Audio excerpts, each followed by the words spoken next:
Marimari Pulamien, desde el colectivo Mapuzach.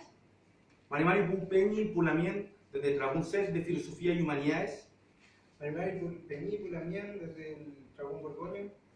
Marimari Peñi Pulamien, desde el colectivo de colonización UAC.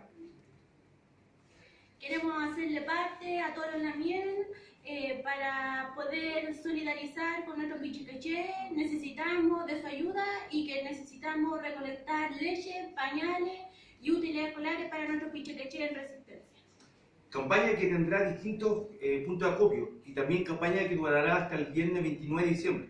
Algunos de los puntos de acopio serán la Casa Fech, ubicada en José Pepe Carrasco, cerca de Plaza Italia, y también en Campo Juan Guasmilla, en la Facultad de Filosofía, la fotocopiadora de Carlitos.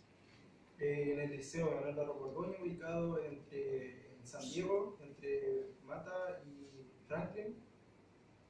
En la Facultad de Ciencias Sociales de la Academia Humanismo Cristiano, en el sector de Patio Sur, Conde 343. Además, los invitamos a estar atentos a las próximas actividades, ya que como Mapuche estudiantes hemos comenzado a organizarnos y se vienen otras novedades. ¡Marichueo!